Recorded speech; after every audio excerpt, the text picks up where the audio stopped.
milik kita semua. Assalamualaikum warahmatullahi wabarakatuh. Salam sehat, salam sejahtera untuk kita semua. Masih di program Bincang Pendidikan bersama saya, Bice Emma. Pada hari ini di suasana yang cerah, ceria, kita akan membahas salah satu yang paling lagi hit-hitnya, yaitu tentang guru penggerak. Di sini sudah hadir salah satu guru penggerak CGP Angkatan 4 Kota Palembang, sekaligus guru bahasa Prancis yang berasal dari SMA Sumsel, yaitu Ibu Murni Sinaga.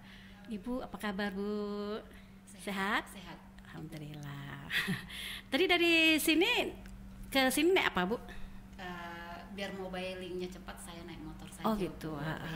Dekat, Bu, ya, antara. Iya. Di mana, Bu, SMA Sumsel? SMA Sumsel ini lokasinya berada di Jakabaring. Oh, di Jakabaring, persis di depan Pasar Buah Jakabaring. Oh itu, jadi agak dekat memang, benar. Iya, betul. Oh ya, saya dengar Ibu menjadi salah satu CGP Angkatan 4 Kota Palembang, ya. Betul. Bisa cerita sedikit, Bu, tentang sekolah, bukan sekolah penggerak sih, tapi guru penggerak. Apa sih guru penggerak itu sebenarnya?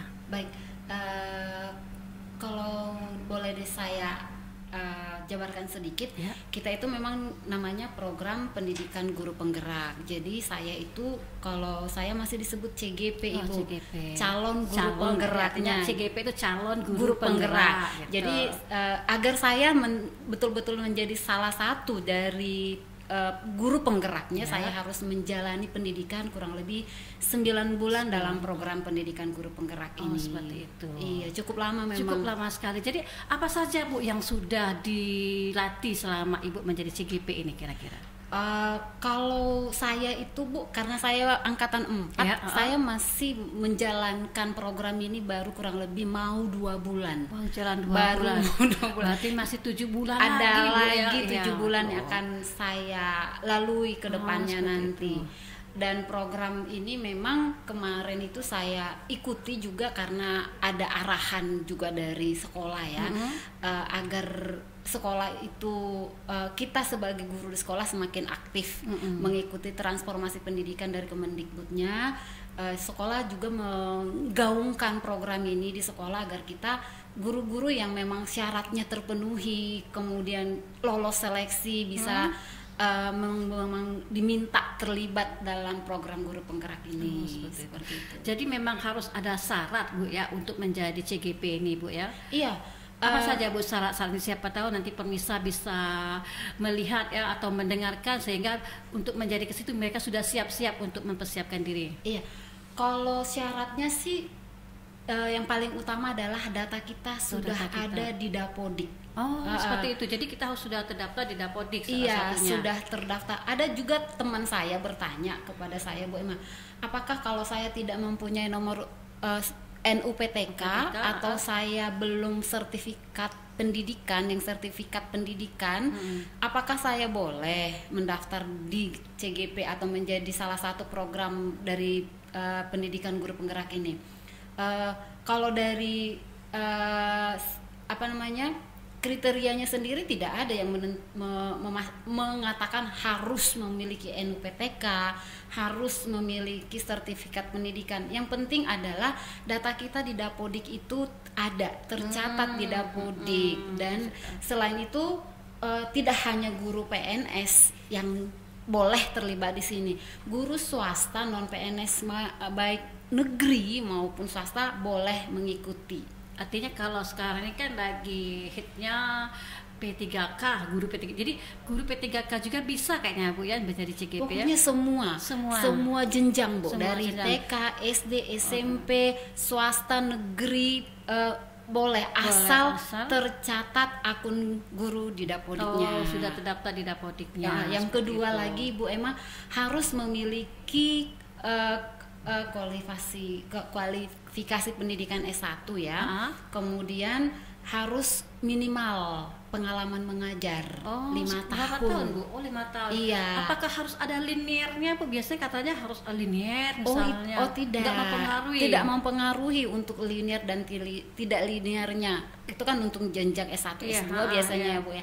Kalau ini kita S1 saja cukup untuk mendaftarkan diri di sana di ada S1 atau D4-nya. Iya. Kemudian tadi harus memiliki masa kerja kurang lebih 5 tahun, minimal 5 tahun, serta memiliki masa sisa mengajar 10 tahun. Jadi kalau misalnya sisa mengajarnya tinggal 7 tahun, 6 tahun memang tidak memenuhi secara kriteria. Artinya kalau seandainya guru itu sudah melampaui batas umur, karena kan mendekati pensiun, kemungkinan tidak bisa diterima, Bu, iya, ya. karena program ini harus kita implementasikan setelah kita pendidikan 9 bulan itu, Bu Emma. Kita harus mengimplementasikannya lagi di sekolah kita, ke lingkungan kerja kita, kemudian rekan sejawat kita. Jadi kalau logika saya sih, ketika kita masih punya minimal 10 tahun sebelum masa pensiun, berarti kita masih punya waktu untuk menerapkan apa yang sudah kita terima selama pendidikan di program guru penggerak ini. Nanti kalau seandainya untuk diimplementasikan itu kira-kira apa Bu diimplementasikan? Apakah kita harus pandai IT atau seperti apa sehingga bisa diimplementasikan ke sekolah atau ke jenjang teman kita sendiri? Iya, baik. Kalau untuk program dari guru penggerak ini adalah mengenai proses perubahan paradigma paradigma gurunya, Bu. Jadi bukan memang betul seperti yang Ibu katakan tadi. Kita harus punya kriteria apa? Pada dasarnya setelah saya 2 bulanan ini mengikuti ini, ya memang kita harus punya niat yang kuat untuk belajar. Ibarat kata ketika kita membuat laporan, ada istilahnya tugas-tugas dari modul-modul yang kita pelajari, Bu. Memang kita dituntut untuk kreatif, dituntut untuk bisa membuat video singkat, dituntut untuk punya blog, menulis dan sebagainya. Jadi pada dasarnya kita dituntut memang untuk kreatif dan mau berusaha lah, intinya di sana. Punya niat betul-betul untuk mengubah tadi paradigma pendidikan yang digaungkan oleh Kementerian Pendidikan, karena paradigma pendidikan untuk program guru penggerak ini termasuk dari episode kelima ya Bu ya, dari Kementerian Pendidikan, bahwa yang mengatakan program ini penting karena sebagus apapun teknologi pendidikan, sebagus apapun kurikulum yang kita miliki, sebagus apapun infrastruktur pendidikan atau infrastruktur sekolah yang dimiliki sebuah sekolah, tidak akan dapat mengganti peran guru. Jadi guru sekali. Jadi di sini sasarannya adalah guru. Itu, pola pikir guru, kemudian praktik pembelajaran apa yang harus dilakukan, serta pemimpin pembelajaran apa yang dalam pengembangan sekolah nantinya. Ini yang ditekankan dalam program pendidikan guru penggerak ini. Kalau di sini tujuan utamanya itu adalah merdeka belajar, merdeka belajar dengan profil pelajar pendidikan yang dimaksud dengan profil pelajar pendidikannya yaitu agar kita bisa membuat atau menciptakan anak murid yang benar-benar berbineka, kemudian berpancasila. Di sini kalau boleh saya capaian merdeka belajar dari guru penggerak ini adalah mengembangkan nilai-nilai Pancasila dalam profil pelajar Pancasila. Itu di sini ada 6 ya. Berbineka, kemudian kreatif, gotong royong, berkebinekaan global, bernalar kritis, mandiri. Jadi hal-hal inilah yang akan dikembangkan dalam program guru penggerak ini nanti, Bu. Sangat menarik sekali, Bu Murni ya. Iya. Nah, itu sebenarnya sih apa sih tujuan Ibu untuk menjadi guru penggerak itu sebenarnya? Apakah ya ada semacam, saya pernah lihat seorang guru yang begitu inovasi sekali sehingga saya lebih tertarik untuk menjadi guru penggerak. Apa sebenarnya? Iya, sebenarnya di sekolah kami, Bu Emma, itu di angkatan pertama sudah ada juga rekan kita, kolega kita yang lolos seleksi di tahap pertama. Ada 2 orang untuk guru penggeraknya dan kemudian 1 orang untuk pengajar prakteknya. Melihat kebetulan karena kita satu ruangan, melihat mereka mengikuti proses guru penggerak ini sangat menarik ya. Menarik dalam artian ketika mereka berdiskusi, mereka melakukan sosialisasi ke kita, kemudian mengajak kita menjadi partner baik untuk di interview ataupun partner ketiga mengajar apa istilahnya, menerapkan apa yang ada di dalam program ini. Kita diajak terlibat, disitulah saya merasa kayaknya memang harus terlibat di sana, harus ada ketertarikan jadinya. Jadi ketika mereka, ayolah madam, saya dipanggil madam ya Bu Emma di sekolah karena bahasa Perancis tadi, ayo madam bisa ikutilah dulu seleksinya agar nanti tujuannya tadi itu sih kalau dari program ini sendiri tujuannya selain yang paling penting adalah menjadi generasi pemimpin pendidikan. Itu tujuan utamanya, bahwa kita yang menjadi nanti ada perubahan nih Bu. Pemimpin pendidikan itu diubah dari yang paradigma lama ke paradigma baru. Di salah satunya juga dengan kita mengikuti pendidikan guru penggerak ini, kita punya peluang menjadi kepala sekolah, kemudian punya peluang menjadi pengawas sekolah, serta menjadi instruktur pelatihan guru. Jadi lebih global ya, lebih ke arah kepemimpinan tadi. Kita dituntut menjadi guru yang mampu memimpin pendidikan, seperti itu Bu Emma. Iya. Nah ini Bu Murni, mungkin ada rekan-rekan kita di luar sana pengen tahu ya, gimana sih caranya mendaftar atau mau lihat di mana kalau kita ingin menjadi guru penggerak, kira-kira kemana harus Ibu bisa dijelaskan sedikit Bu? Baik, yang seperti yang saya sebutkan di awal tadi, kita itu harus aktif akun Dapodiknya. Seperti itu. Iya. Kemudian nanti di SIM PKB kita itu Bu, PKB adanya Bu ya. Iya, kita di SIM PKB itu kita lengkap semua mengenai guru penggeraknya ada, PPG-nya ada, kemudian guru belajar dan berbaginya ada. Jadi silahkan nanti kalau rekan-rekan tertarik boleh langsung masuk ke lamannya di sekolah penggerak kemendikbud.go.id guru penggerak. Nah, setelah nanti di sana kebetulan kalau misalnya guru penggerak ini kan per kota ya Bu ya. Ada daerah-daerah yang perangkatan itu, kalau saya angkatan 4 dari Kota Palembang, sekarang sedang berjalan angkatan 6. Untuk Kota Palembangnya tidak ada. Yang saya ingat Kota Pagaralam salah satu yang ikut di angkatan 6. Jadi dari situs halaman situs itu bisa nanti kita lihat angkatan sekarang kota mana saja yang punya peluang menjadi membuka seleksi untuk program guru penggerak itu.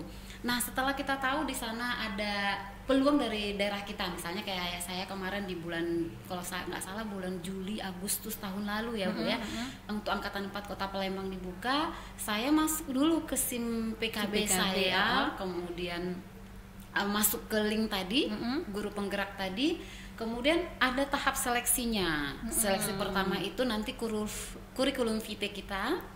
Kemudian ada juga nanti dokumen-dokumen pendukung dari teman sejawat atau guru senior yang surat rekomendasi. Surat rekomendasi ya. Iya, dari guru-guru senior kita yang istilahnya memberikan saya ini layak untuk rekomendasi dari teman sejawat tadi. Iya, teman sejawat. Kemudian dari kepala sekolah. Yang dua hal ini sangat nanti tinggal diunduh dari link tersebut, tinggal kita memberikan ke guru senior kita agar mereka mengisinya dan kemudian kita unduh ulang di SIM PKB guru penggerak kita. Kemudian setelah itu kita membuat CV-nya, ada juga nanti di sana esai Bu. Esai? Iya, menulis esai mengenai nanti ada pertanyaan yang diberikan dari di SIM PKB kita itu, kemudian kita menjawab esainya itu ada berapa karakter, misalnya hanya bisa 500, 1000 karakter, kita mengetik di sana nanti berdasarkan esai itu. Kalau saya kemarin esai itu lebih banyak mengenai pengembangan diri. kemudian masalah-masalah apa yang saya hadapi di sekolah, kemudian solusinya saya lakukan apa. Ketika saya punya konflik dengan rekan kerja, bagaimana saya menghadapinya, ya seperti itu. Jadi ada banyak esai yang nanti yang di sana. Kalau saran saya ya Bu ya, ketika kita mengisi esai itu isilah sesuai dengan kenyataan, apa adanya, karena nanti ketika kita lulus sampai di tahap wawancara dengan asesor, asesor akan menanyakan dengan berdasarkan esai itu. Soal esai yang kita sudah jawab Bu ya. Iya, kemudian kita juga nanti ada tahap bakat skolastik, itu tahap seleksi pertama. Dan setelah kita lulus di tahap seleksi pertama, ada tahap kedua namanya simulasi mengajar.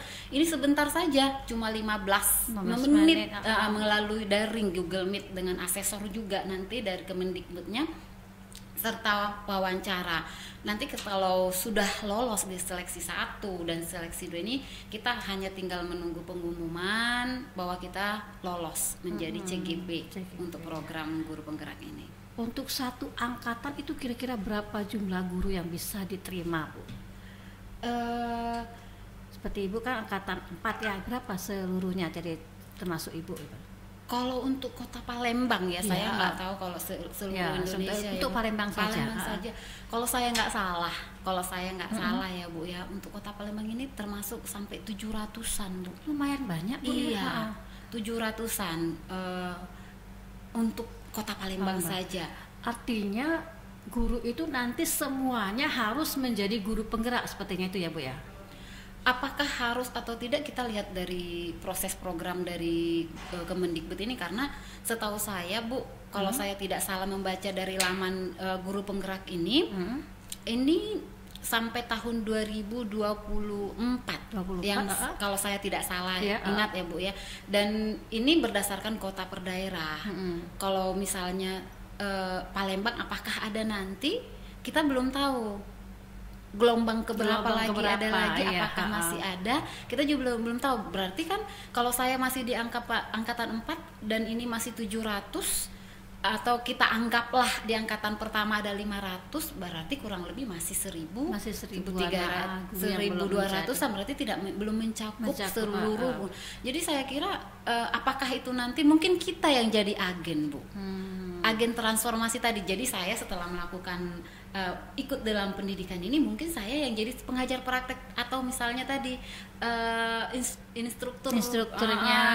Jadi mungkin pemerintah dan guru penggerak ini kan memang mengajak pemerintah daerah untuk terlibat aktif, agar anggaran daerah itu untuk dunia pendidikan itu benar-benar terfokuskan. Jadi mungkin saya nanti yang jadi agen yang akan menyebarkan ke ini loh guru pendidik, ini guru penggerak ini ya. Ini yang sudah lulus 9 bulan. Mudah-mudahan ya Bu ya, doakan ya Bu ya, lulus 9 bulan ke depan. Saya mungkin sudah punya sertifikatnya, jadi saya punya label atau secara legal bisa menjadi pengajar praktek untuk program guru penggerak ini sendiri. Nah, sekarang Bu ya, harapan Ibu ke depannya bagi teman-teman kita yang belum menjadi guru penggerak apa kira-kira? Selagi ada peluang, kalau saya mengatakan itu Bu, selagi ada peluang, kuota di daerah kamu lagi dibuka, mendaftarlah, bergeraklah. Karena ketika ini kan sangat digaungkan sekali, sangat viral lah kalau istilah anak zaman now ya Bu ya. Sangat ketika orang, salah satu guru penggerak takutnya banyak tugas, banyak ini, sebenarnya padahal enggak seribet yang dibayangkan. Mindset guru yang lain mungkin ribet sekali, banyak tugas sehingga mereka takut untuk menjadi guru penggerak. Iya, karena memang seperti sekarang Ibu, ketika Ibu interview saya nanti bisa punya peluang menyebarkan ini menjadi tugas saya apakah harus seperti itu, harus kesana sosialisasi, harus begini. Padahal sebenarnya enggak. Kita 70 kalau di sini skema kurikulumnya sendiri ya Bu ya. Kalau boleh saya informasikan bahwa 70% itu kita belajarnya itu di komunitas kita. Jadi apa yang kita terima itu ya di 70% di sekolah kita yang harus kita terapkan. Kemudian 20%-nya di komunitas kita. Contohnya kayak saya kemarin komunitas guru bahasa asing, saya sosialisasi mengenai modul 1 aksi guru penggerak ini, yaitu saya punya tanggung jawab menginformasikan apa yang saya dapatkan di program ini ke teman-teman saya di komunitas tadi. Kemudian 10%-nya itu adalah pelatihan bersama fasilitator dan pendamping. Seperti itu. Baik, demikianlah Ibu ya. Terima kasih Bu atas bincang-bincangnya. Coba Bu sapa dulu rekan-rekan kita guru yang di ini ya di luar sana dengan bahasa Perancisnya Bu. Apa sih bikin apa moto atau apa kira-kira? Seperti itu. Ya. Bonjour mes amis. Aujourd'hui on va étudier le programme pendidikan guru penggerak. J'espère que vous êtes très intéressant pour joindre avec moi en ce programme. Bon courage. Jadi tadi ajakan biar ikut dengan saya mengikuti program ini. Jadi tetap bisa semangat. Translatekan Bu. Ya itu tadi. Terima kasih hari ini sudah punya kesempatan untuk menjelaskan program pendidikan guru penggerak ini, dan saya berharap bahwa teman-teman saya, kolega saya tadi mau bergabung bersama saya untuk mengikuti program guru penggerak. Tetap semangat. Oke. Terima kasih Bu ya. Sama-sama informasinya. Mudah-mudahan bincang-bincang kita hari ini bermanfaat bagi rekan-rekan guru sekalian yang belum menjadi guru penggerak. Baik pemirsa, demikianlah bincang-bincang kita pada hari ini dengan Ibu Purni Sinaga. Mudah-mudahan bincang-bincang kita ini bisa bermanfaat. Tetap semangat guru-guru kita semua dan menjadilah yang terbaik bagi anak-anak kita. Oke? Mari Bu kita buat ini suara pendidikan milik kita semua. Oke, terima kasih.